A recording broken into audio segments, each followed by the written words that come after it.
The chauffeur never expected his job to include listening for the sound of a life being bartered. But in the back of the armored sedan, his billionaire boss wasn't discussing stocks. He was negotiating a price for 2 children. This is the hidden pipeline of child exploitation, where the ultra-wealthy use private networks to operate in plain sight. And last year alone, there were more than 18,000 reports of children being sold.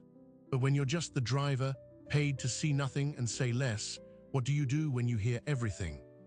For Michael Rossi, driving wasn't just a job, it was a carefully constructed silence. 5 years as the personal chauffeur for tech mogul Alastair Vance meant understanding one rule above all others. The partition between the front seat and the back wasn't just glass, it was a boundary. Michael's world was a schedule of airports, black-tie galas, and private schools. He drove Vance's 2 children, Lucas and Chloe, every morning. They were 6 and 8 years old, quiet kids who drew on fogged-up windows and called him Mr. Mike. Alastair Vance wasn't just wealthy. He was the founder of Axiom Data, a company that sold surveillance software to governments. He lived in a gated compound in Silicon Valley, protected by non-disclosure agreements and a security team that vetted everyone, including the man who drove his kids. The call came on a Tuesday evening in late October. The schedule said corporate dinner, Lombard Hotel. But when Vance got into the car, his tone was different, sharper. He told Michael to take the long route along the coast highway. Then the privacy partition, always closed during business, stayed open just a crack. Michael heard the first fragment as they merged onto the freeway. The twins from the Kiev arrangement are ready for transport. Vance's voice, low but clear. Then, no, their mother's debt is cleared. The paperwork shows a private adoption through the foundation. The words hung in the air. Michael kept his eyes on the road, his hands at 10 and 2. He'd heard Vance discuss hostile takeovers, blackmail, even tax evasion. He'd always looked the other way, but this was different. A second voice came through Vance's phone, tinny and anxious. The biometric scans for the Belgian couple are incomplete. The system flags the children's heart rates as elevated. It's a compliance risk. Vance cut him off. Sedate them for the flight. The buyers want them calm and quiet.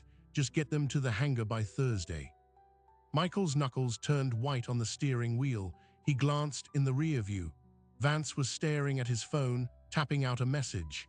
In the seat beside him, his own 2 children were asleep, their heads leaning against each other. The disconnect was staggering. Here was a man discussing the sedation of 2 unknown children for transport, while his own slept peacefully inches away. It was a split reality, and Michael was the only thread connecting them. He dropped Vance at the hotel. The standard protocol was to wait in the designated driver's lounge for a text. That night, Michael sat in a cold leather chair, his mind replaying the phrases, Kiev arrangement, biometric scans, buyers. He pulled out his own phone, his thumb hovering over the keypad. Who do you call? The police. Vance owned the police charity ball, child services. Vance's Tomorrow's Hope Foundation was a celebrated nonprofit. Every institution felt like it led back to the man who signed his checks. This is the first layer of the trap. Human trafficking, especially at this level, doesn't operate in dark alleys. It operates through shell charities, private aviation, and legal loopholes. The International Labour Organization estimates 3.3 million children are exploited at any given moment. But the ones who vanish into private networks, they often don't even make the estimate. Michael drove home to his small apartment in San Jose. He didn't sleep. He thought about Lucas and Chloe. He thought about the word twins. He thought about the sheer, casual evil of a man who could compartmentalize his life so completely. The next morning, the routine was a cruel parody. Michael picked up the Vance children for school. Lucas had drawn him a picture, a stick-figure man driving a big car. "This is you, Mr. Mike," he said. Michael felt a knot tighten in his stomach. That afternoon, while Vance was in meetings, Michael was tasked with taking the company limo for detailing. As he was removing a forgotten tablet from the back seat, the screen lit up with a notification. It was a calendar alert. Hangar 7B final inspection and transfer 1400 HRS. Below it in the notes was a flight number and 2 words, the assets. Here was a tangible piece of the machine, a time, a place. Michael stood in the detailing bay, the hum of vacuums around him, holding a device that contained evidence. This was the moment of decision. He could pretend he never saw it. He could slide the tablet into the lost and found and let the system swallow those 2 children forever. But then he thought of the chauffeur's code. You are a ghost. You see, but you are not seen. You hear, but you do not listen. For 5 years, Michael had built his life on that code. It paid for his mother's medical bills. It gave him stability. He opened the tablet. The security was biometric, but the notification had previewed the calendar. He couldn't open the event, but he could see the attached attendees. One name made his blood run cold, Dr. Felix Reed. He knew that name. 6 months prior, he'd driven Vance to a discreet clinic in Palo Alto. He'd waited for 3 hours. When Vance returned, he was with a man in a white coat, Dr. Reed. Vance had been uncharacteristically quiet on the ride home. Later, Michael overheard a hushed argument between Vance and his wife. She was crying, saying, "The tests can't be wrong again."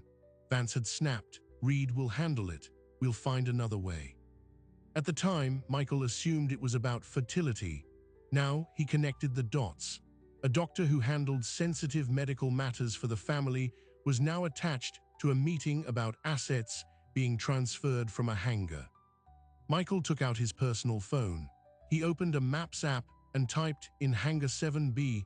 It was at a private executive airport 40 minutes away, one known for its lax security and discretion. He stared at the satellite image, a lone hangar at the edge of the tarmac. He had less than 24 hours. He had a location, he had a suspect, and he had a choice that would define the rest of his life. He could drive away, or he could drive straight into the heart of a conspiracy that was designed to be invisible. He made his choice. He took a screenshot of the calendar alert. He emailed it to a new, encrypted account he created on the spot. Then he erased the sent folder and powered off the tablet. His hands were steady, but his heart was pounding against his ribs. That evening, as he prepared the car for the next day, he found something else. Wedged deep in the crevice of the children's booster seat was a small, laminated card. It was a prayer card, written in Ukrainian. A woman's name was scribbled on the back in shaky Cyrillic, along with a phone number with an international code. It was a clue that shouldn't exist. A piece of a mother's hope, lost in the plush interior of a $600,000 car. It was the first thread he could pull. Michael Rossi, the invisible man, was now the only person on the outside who knew the time, the place, and the target.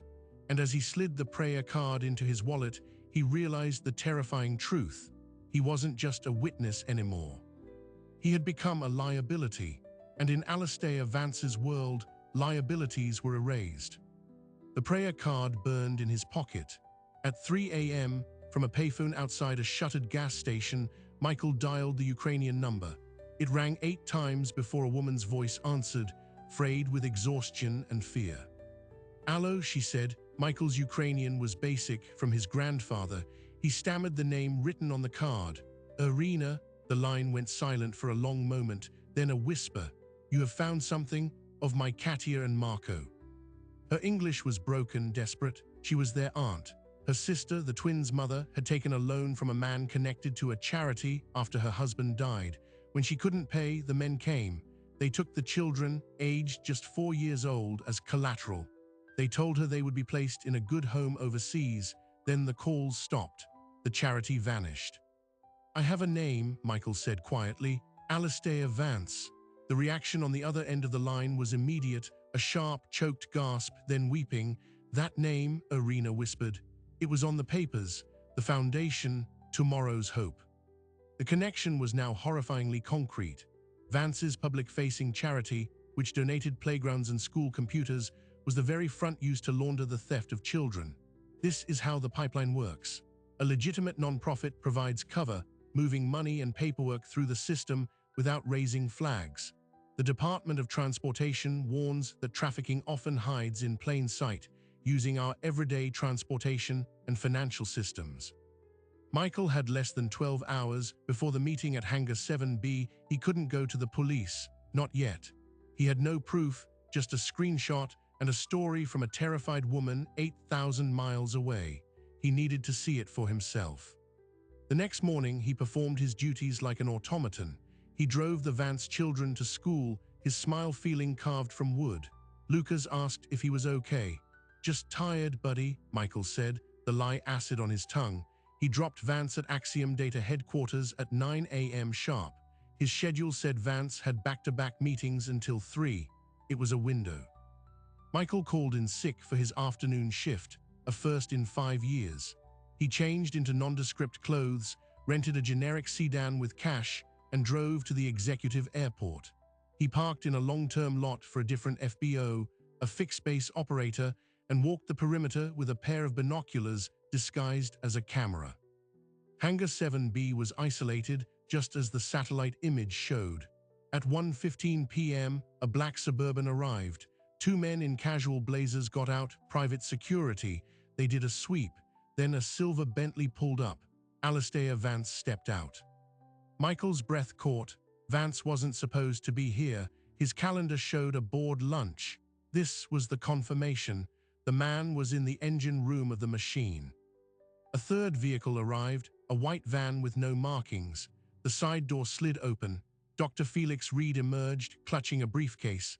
Then a security guard reached into the van and helped out 2 small children, a boy and a girl, holding hands. They were dressed in clean, simple clothes. They looked dazed, their movements slow, sedated. Michael raised the binoculars, his hands trembling. The children were led into the hangar. Vance and Dr. Reed followed. The door began to close. This was the transfer. In minutes, those children would be loaded onto a private jet and disappear into a network that spanned continents. He was out of time. He fumbled for his phone to record, but the distance was too great. The footage would be useless. He needed to stop the plane, but he was one man against a secured hangar. The research was clear. Confronting traffickers directly is incredibly dangerous and can get victims killed. His mind raced. The tail number. If he could get the tail number of the jet, it could be tracked. He sprinted back to his rental car, a plan forming. He drove to the main entrance of the executive airport, not the private FBO.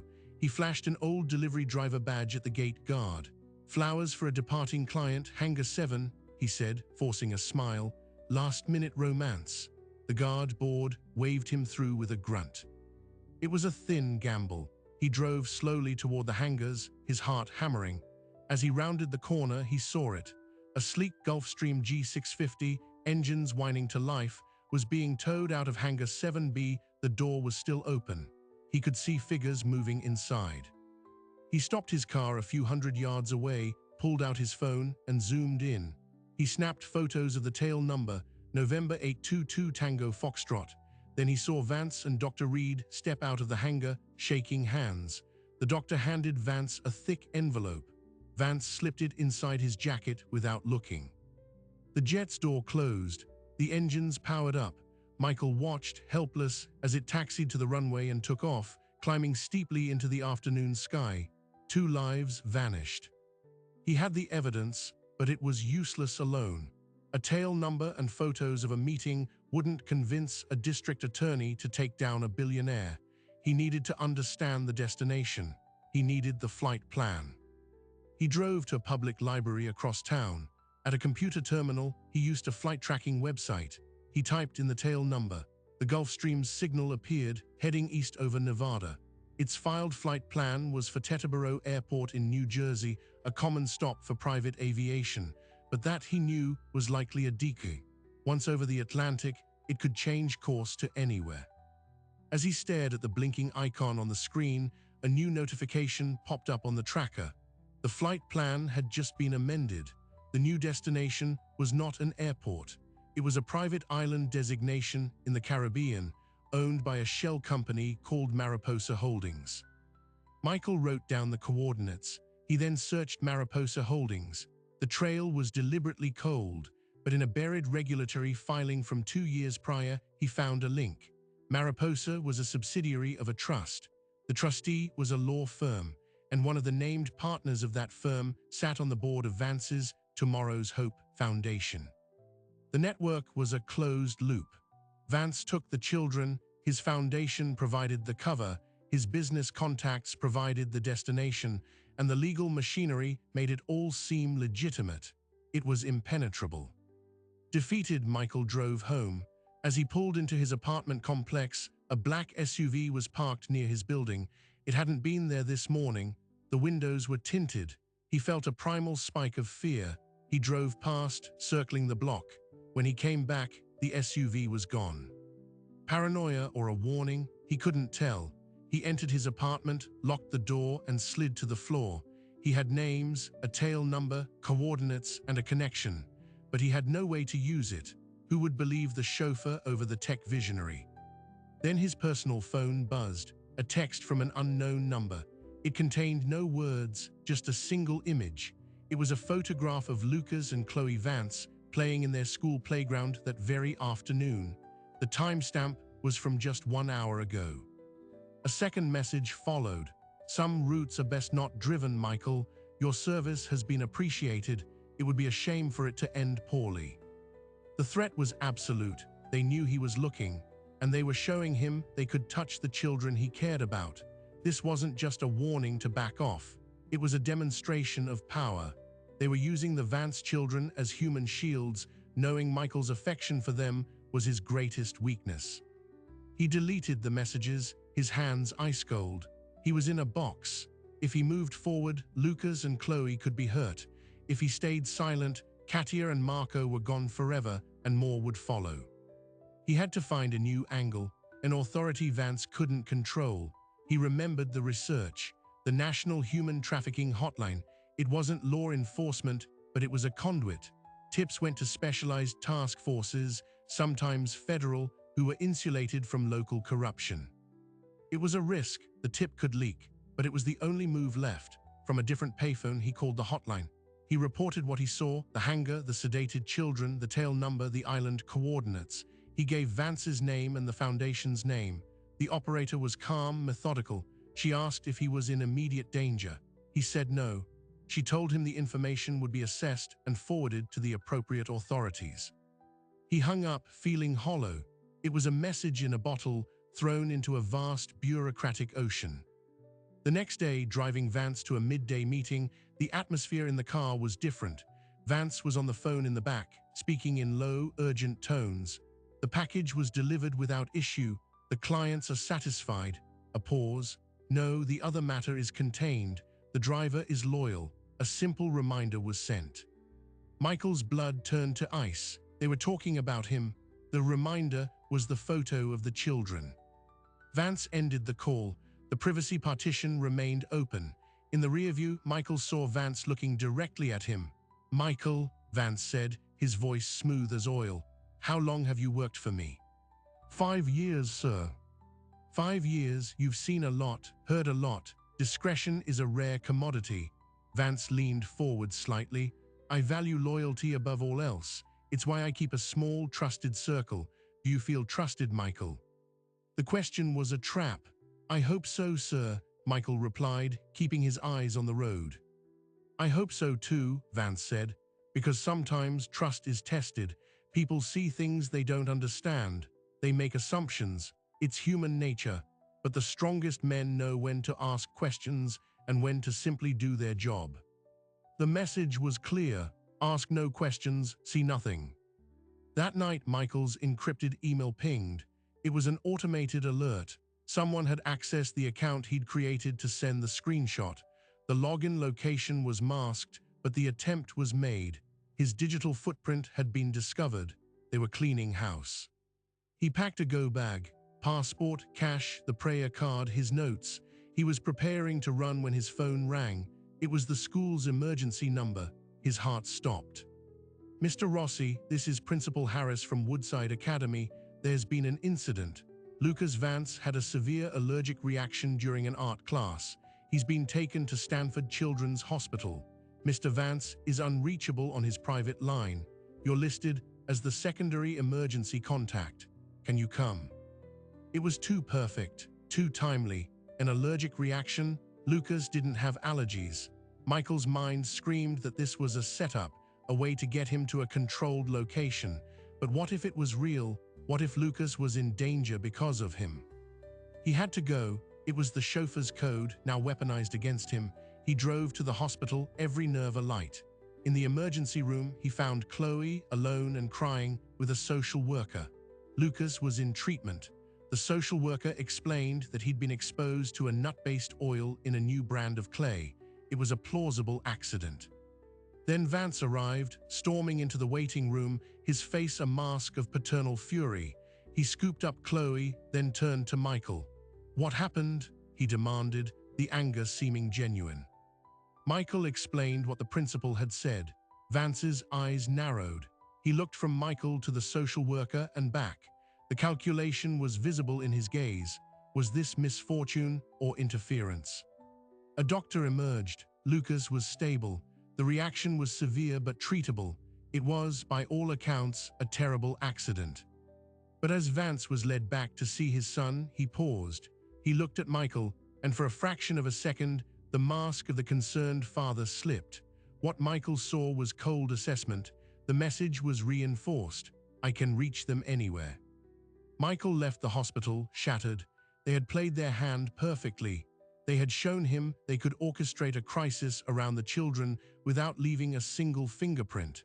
It was a demonstration of omnipotence. He was back at his apartment, staring at his go bag, when the second break came. His personal phone rang, blocked number. He answered, expecting another threat. "Michael Rossi," a man's voice said.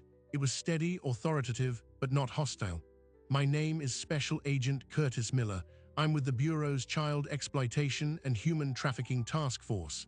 We received a detailed tip this afternoon. We need to talk, but not on this line, and not anywhere near your usual routes."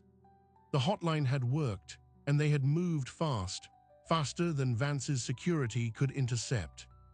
Agent Miller gave him a time and a place for the next morning, a busy farmer's market in a town 50 miles away. "Come alone, be sure you're not followed. Your employment makes you a high-value witness, Mr. Rossi, and a high-value target." The call ended. Michael had a lifeline, but reaching for it would be the most dangerous drive of his life. Vance's security was clearly watching him. The black SUV, the photo, the hospital incident, they were letting him know the eyes were always there. To get to the meeting, he would have to vanish from their surveillance for over 2 hours. If they caught him meeting with an FBI agent, the reminder would no longer be a photo. It would be a funeral. He had one night to figure out how to lose the most sophisticated private surveillance team in Silicon Valley, with the lives of 2 children hanging in the balance. The first rule of being a ghost was about to be broken. He was going to have to become one for real. The art of disappearing, Michael learned, wasn't about speed. It was about predictability. He left his apartment at his usual time, took his usual route toward the Vance estate, and performed his usual morning ritual, stopping at the same coffee kiosk on El Camino Real. He could feel the eyes, a gray sedan 2 cars back, a motorcycle that had been idling near his complex. They were making no effort to hide. It was psychological pressure. "We are here, you are ours." At the kiosk, he paid for his coffee. As he turned, he accidentally bumped into a young cyclist, sending his own latte splashing across the sidewalk. Apologies were made. The cyclist rode off. In the 5 seconds of chaos, Michael slipped the prepaid burner phone from his pocket into the cyclist's open handlebar bag. It was a decoy, pinging a false location. He got back in his car, the gray sedan still there. He drove toward the Vance estate for exactly 1 mile, then pulled into a busy corporate plaza parking garage, a location on his approved list for vehicle washes. He drove to the 3rd level, parked, and got out, carrying his empty travel mug toward the garage's interior stairwell. The gray sedan pulled in, parking near the entrance. 2 men got out, watching the elevators. They didn't follow him into the stairwell. They expected him to go up to the service office. Instead, Michael went down. He had scouted this garage weeks ago for no reason he could have explained then. A maintenance door on the basement level led to a tunnel connecting to the adjacent hotel. 3 minutes later, He emerged from the hotel's side entrance, wearing a baseball cap and jacket he'd stored in a hotel locker the previous week. He was on a different street. He walked 2 blocks, hailed a rideshare, and gave an address near the farmer's market. He had broken the ghost protocol. He was officially a fugitive inside his own life.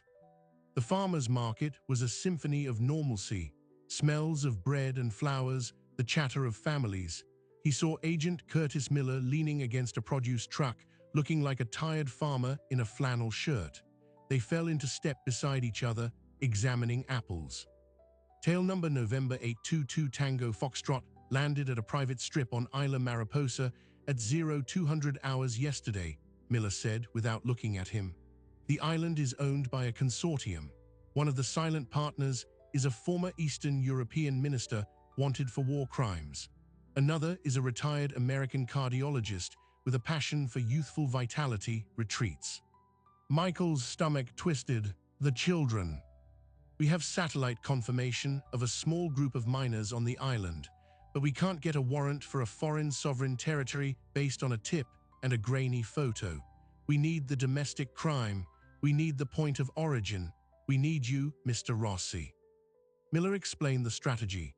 Vance's operation had 3 layers: the acquisition, managed through the Foundation's foreign aid programs; the transportation, using his private aviation and domestic shell companies; and the placement through a network of offshore sanctuaries for wealthy clients. The FBI could see the edges, but the center was protected by legal firewalls and intimidation. You're the only person who can place Vance at the hinge point between acquisition and transportation, Miller said. You saw him at the hangar with the children. You heard the phone call. That's conspiracy to commit kidnapping across state lines. That's a federal racketeering charge. That's the key that unlocks everything. Michael understood. He wasn't just a witness, he was the battering ram. But if I testify, Vance will know within hours. His lawyers will bury me, and his security will make sure I never make it to the stand. Miller stopped, picking up a peach. We know, that's why we're not asking you to testify yet. We are asking you to go back. The plan was audacious. Michael would return to work, acting as if his surveillance evasion was just a personal errand, a moment of rebellion. He would continue to drive, to listen, but now he would be wired. The FBI would provide a vehicle diagnostic device for the limo, a transmitter that looked like a standard engine monitor. It would capture audio from the cabin. They needed one clear, recorded conversation of Vance discussing the operation. Just one. With that, they could get a Title III wiretap on all his communications. They could follow the money. They could map the entire network. The risk is extreme, Miller said, his voice low. If they sweep the car and find the device, or if they suspect you for a second, they will kill you, and we will not be able to intervene in time. This is a voluntary, non-sanctioned operation. Do you understand? Michael looked at the families around him, at the children laughing. He thought of Katia and Marco, somewhere on an island they could not leave. He thought of Lucas and Chloe, living in the house of a monster. He nodded. I understand. They set a dead-drop protocol for passing information. A specific library book, a locker at a specific bus depot, no more direct contact. Michael reversed his route, returning to his car in the garage. He drove to the service office, got a receipt for a fictitious interior detailing, and returned to his route. The gray sedan was gone, but as he drove, his phone buzzed. A message from Vance's personal assistant. Mr. Vance requires the car for an unexpected trip to the Foundation headquarters.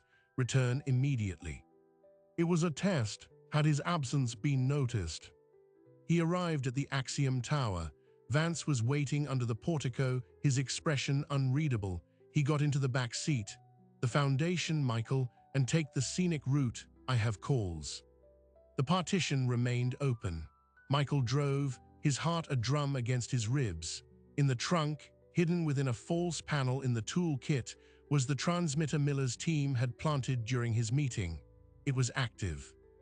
Vance made 3 calls. The first was to his lawyer about a stock transfer. The second was to his wife about a dinner party, mundane, safe. The third call, his voice dropped. The delivery to the island was successful. The The patrons are pleased. Initiate the next phase. The Serbian contact has 2 healthy infants available. Use the Bucharest clinic for the medical approvals. I want them stateside by the end of the month. Michael kept his breathing even. He was hearing it. The next crime being ordered in real time. This was the evidence. Vance ended the call, then he did something he never did. He leaned forward, resting his arms on the partition. "Michael," he said, "you've been with me a long time. You see the world I've built. What do you think it's all for?" The question was a trap within a trap. "To provide for your family, sir, to build something lasting." Vance smiled, a cold, thin thing. Family is the only true legacy, but family isn't just blood. It's a shared vision, a shared understanding. Some people are born into the wrong circumstances. We correct that. We give them a better life with people who can appreciate them. He was justifying it. To himself or to his driver, Michael couldn't tell. "Those children you saw the other day," Vance continued, watching Michael's face in the rear view. "They were orphans, destitute. We're placing them with loving families in Europe. It's messy work. It requires discretion. Not everyone understands." The lie was polished, rehearsed. He was offering Michael a way out, a noble narrative to cling to absolve his own conscience.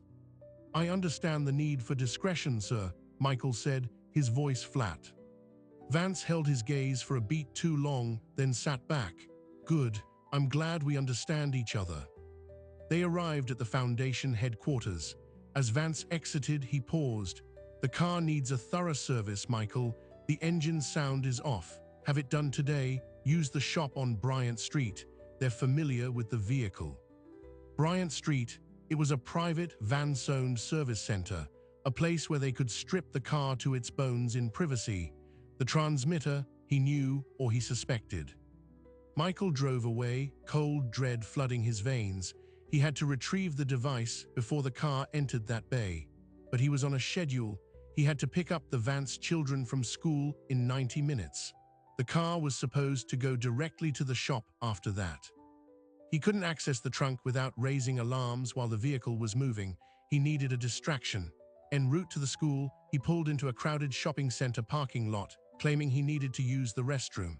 He popped the trunk as if to get a bottle of water, his body shielding the tool kit. His fingers fumbled with the latch. The false panel was secure. He couldn't remove the device without tools and time he didn't have. He was out of options. He had to let the car go to the shop and pray the device's concealment was perfect. If it was found, they would know everything. They would know he was working with the FBI. They would kill Irina. They would kill him, and the children would be lost forever. He picked up Lucas and Chloe. Their chatter was a lifeline to reality. He dropped them at home, then delivered the car to the Bryant Street Service Center. A foreman in a clean jumpsuit took the keys. "We'll need it for a few hours, Mike." Deep diagnostic. Michael nodded, forcing a smile. "No problem." He took a rideshare home, every minute an eternity. 4 hours later, he received a text. The car was ready. He returned to the shop. The foreman handed him the keys. "All good, just a loose sensor harness. Funny thing, we found this wedged under the rear seat." He held up a small silver child's hair clip. "Chloe." It was a message. "We searched everything. We found only what we were meant to find." The transmitter had survived, for now. That night, Michael made the first dead drop at the library, passing the recording of Vance's call. The next 72 hours were a blur of normalcy punctuated by terror. He drove, he listened.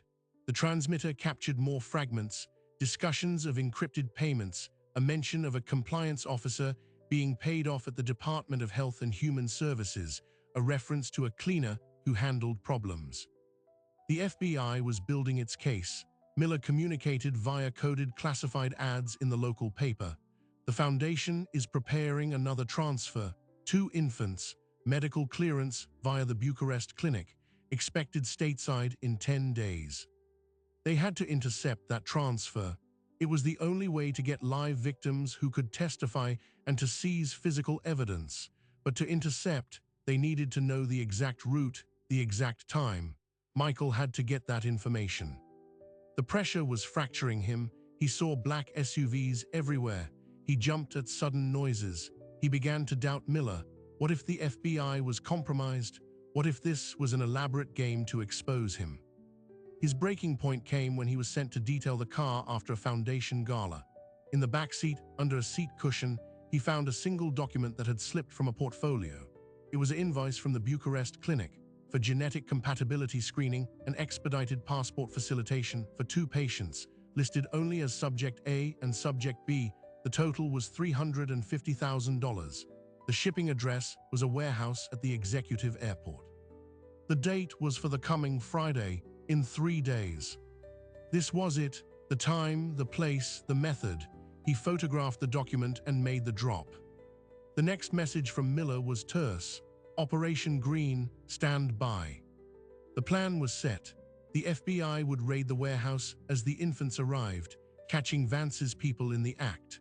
Michael's role was to be miles away, driving Vance to a deliberately scheduled off-site meeting, providing an alibi of sorts and keeping Vance from interfering.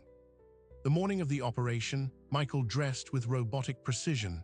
This was the day it ended or the day he died. He picked up Vance.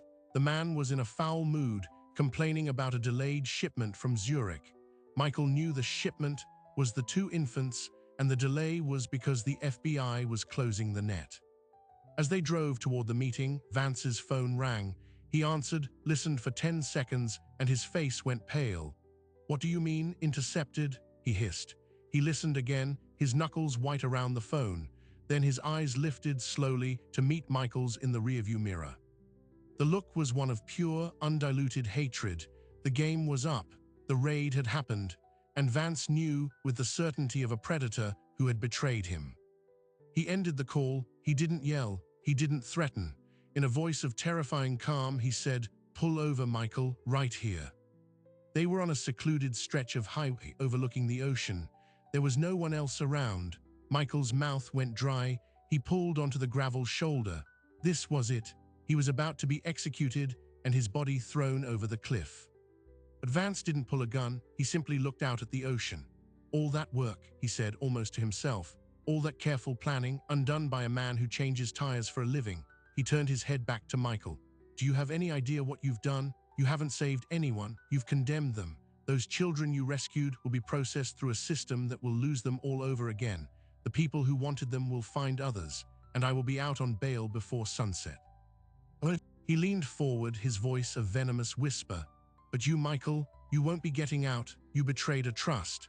In my world that has a permanent cost, it won't be me, it won't be today. But one day, when you least expect it, you will pay, and so will everyone you've ever cared about."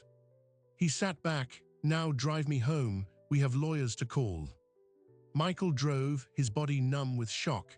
Vance wasn't afraid of the law. He was above it. The raid was a setback, not an end. An hour later, as Michael sat in his apartment, the news broke.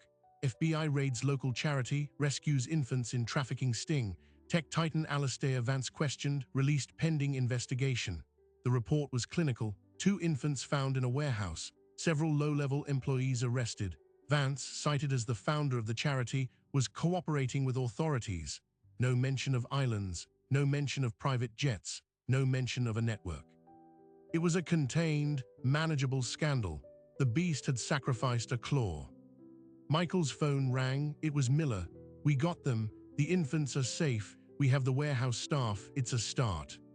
"But Vance is out," Michael said, his voice hollow. "He's out, but he's wounded.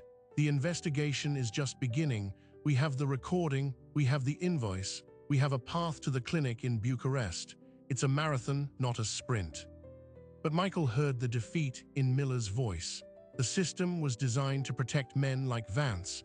They would tie the case up in appeals for years. The children on the island would be moved. The network would adapt. He had risked everything, and the monster was still free. That's when the second call came. It was Irina, the twins' aunt. She was sobbing. "They called me, the men. They said to tell the driver to look at his gift." A package had been delivered to Michael's apartment door. A small, elegant box. Inside, on a bed of velvet, was a single, tiny baby shoe. It was stained and worn. Pinned to it was a note. "Every action has an equal and opposite reaction. You took 2 of ours. We have taken 1 of yours. Find the other shoe." The world dropped out from under Michael. They hadn't threatened him.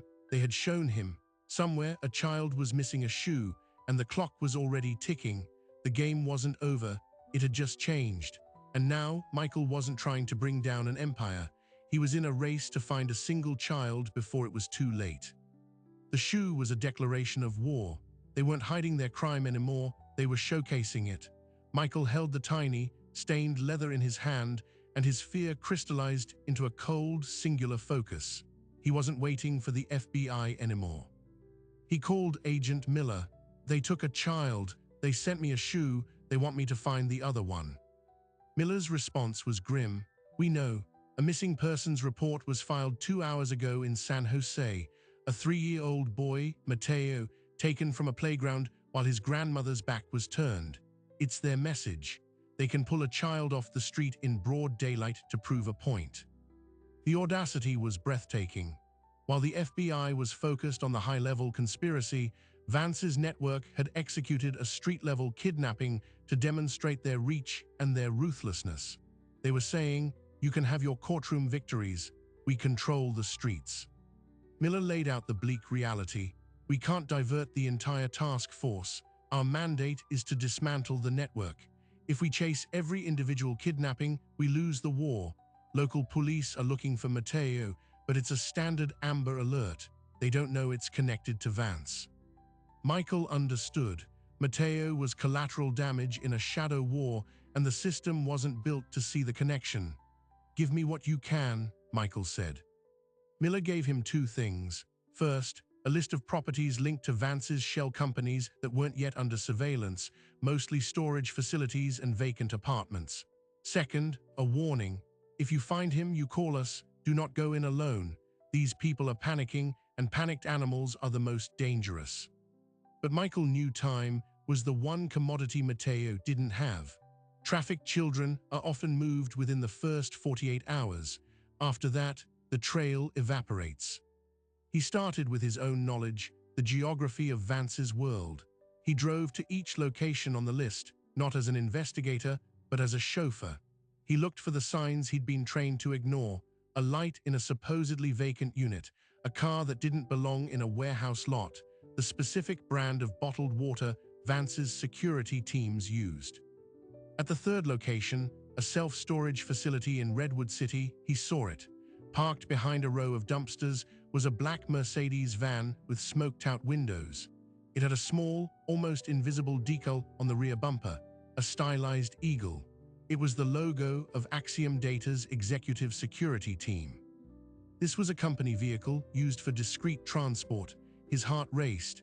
He parked a block away and watched. For an hour, nothing. Then a side door to a storage unit opened. A man in a hoodie emerged, carrying a bag of trash. He wasn't security. He looked rough, agitated. This was a low-level operative, a temp hired for an ugly job. Michael saw his chance. He waited until the man walked to the dumpster. As he heaved the bag in, Michael approached, his hands in his pockets. "Hey," Michael said, keeping his voice casual. "Boss sent me, wants an update on the package." The man spun around, eyes wide with alarm. "Who are you? I wasn't told anyone was coming." "Things changed," Michael said, channeling the board authority he'd heard from Vance's lieutenants 1,000 times.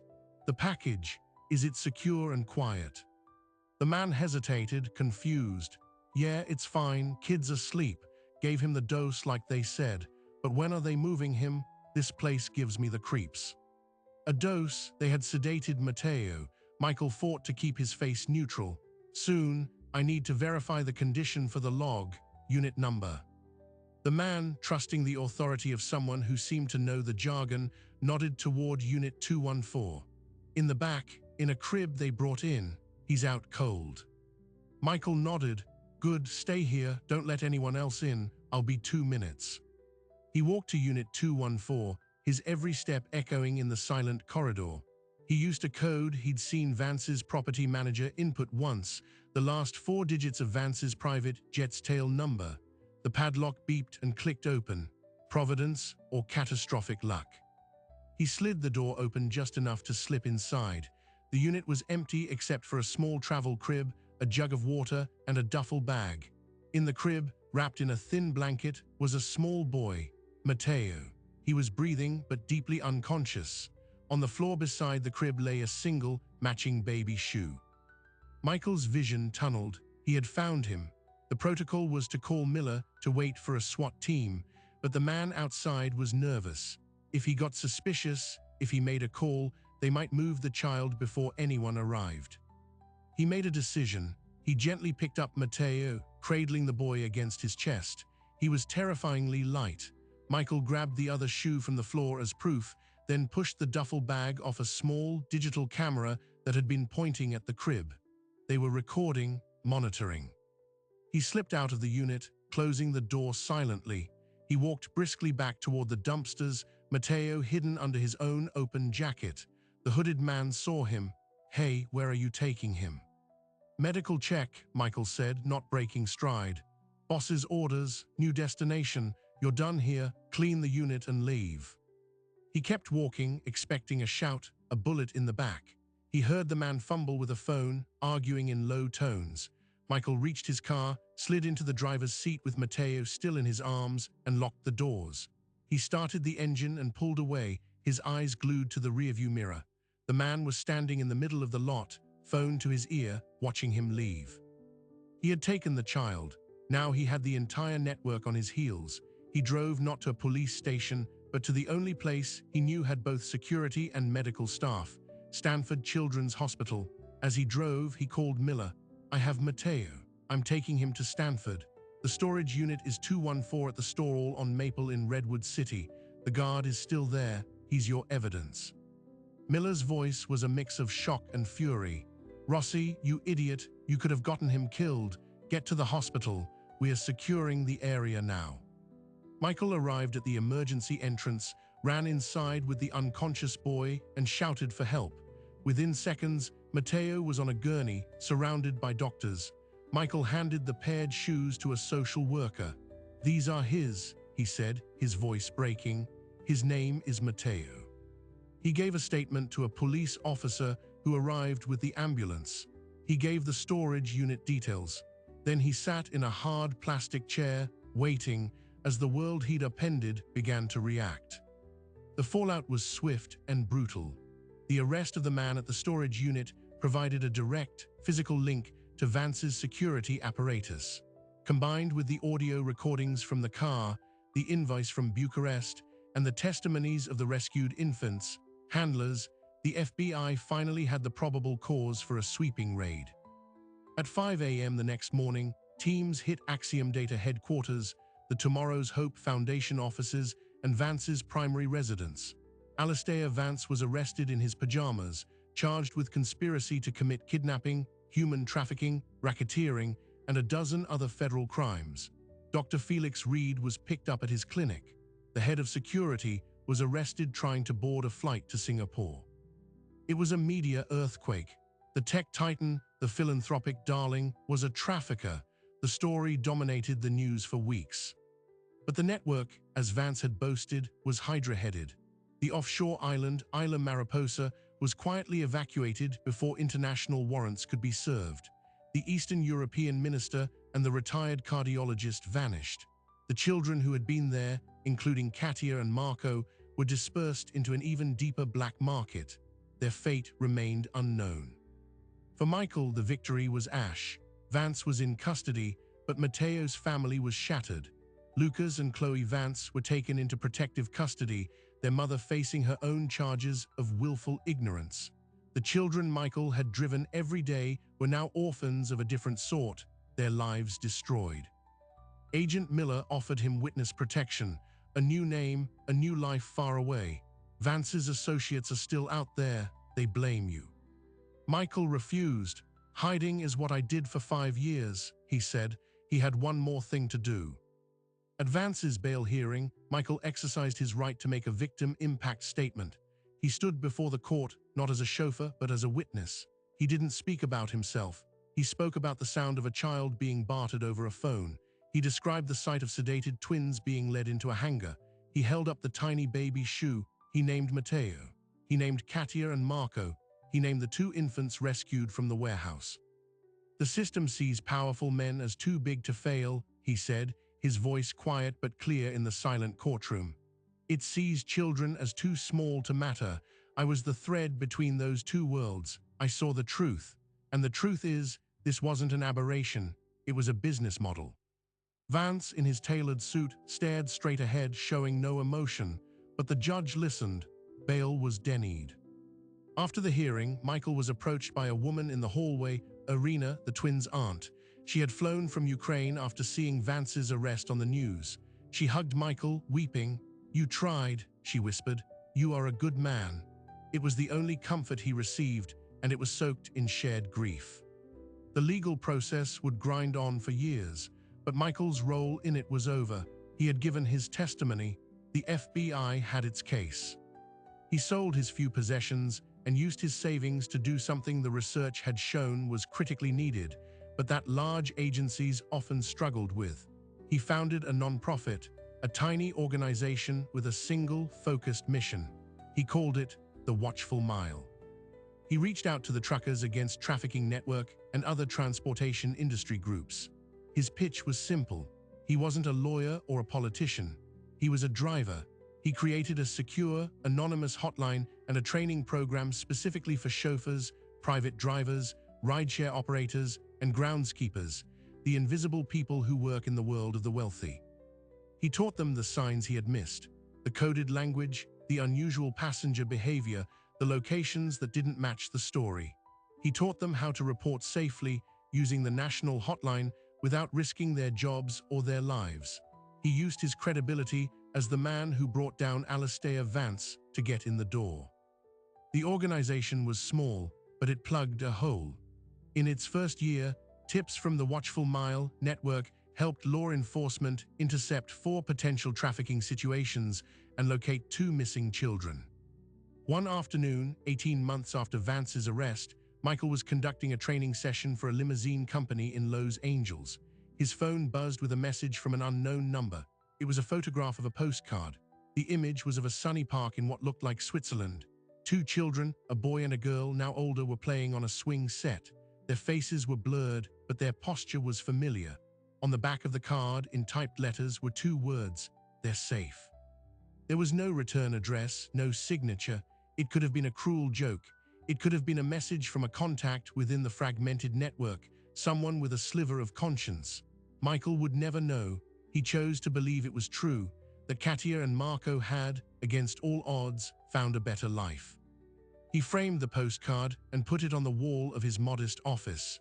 It was a reminder that not every story has a clean ending and not every victory is complete, but some threads, once pulled, can never be fully rewoven. The silence had been broken. He still drives sometimes, not for a billionaire, but for his own organization, delivering training materials. And every time he gets behind the wheel, he listens, not as a ghost, but as a guardian. The pipeline still exists, but now there are more eyes on the road, more people who know that sometimes the most powerful person in the car is the one who chooses to see and the one who chooses to speak. The story of the chauffeur and the billionaire isn't about a single hero. It's about a single choice, made in the dark, that changes the flow of light for everyone who comes after.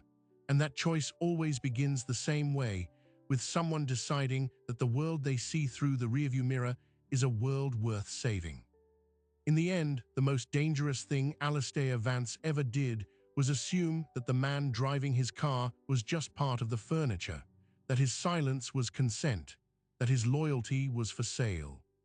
Michael Rossi's story forces us to ask a difficult question.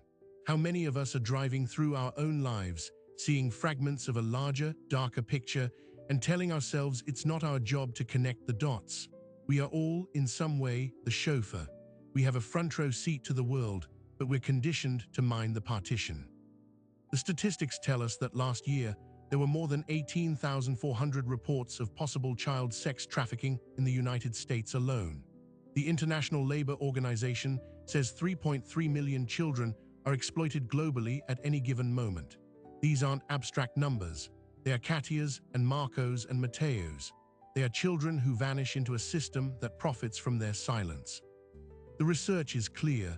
Trafficking doesn't thrive in shadows. It thrives in our blind spots. It uses our banks, our highways, our charities, and our assumption that evil is always obvious. It counts on our hesitation, our fear of getting involved, our belief that someone else will handle it. Michael's journey shows us that the first and most critical intervention isn't a SWAT team. It's a pair of eyes that decide to see and a conscience that decides to act. It's the trucker who calls in a suspicious RV at a rest stop. It's the hotel clerk who notices a child who seems afraid. It's the driver who hears a conversation that doesn't add up. You don't need to be a hero. You just need to be a human who pays attention, learn the signs, know the national hotline number 1-800-888-3738. Understand that your report could be the thread that unravels an entire network. This story is about the power of a single, inconvenient truth. It's about the cost of looking away and the even greater cost of looking directly at something and choosing to remember your own humanity. Now I want to turn it over to you. Look at your own life, your job, your commute, your neighborhood. Have you ever had a moment where you saw something that felt off, a piece of a puzzle that didn't fit? What did you do? Share your story in the comments below. Let's break the silence together. If this story moved you, if it made you think about the unseen battles happening in plain sight, then subscribe. Because we tell these stories not just to shock, but to equip. To remind you that in a world that often feels too big to change, your attention is the most powerful tool you have. Don't underestimate the view from the driver's seat. Sometimes it's the only one that matters.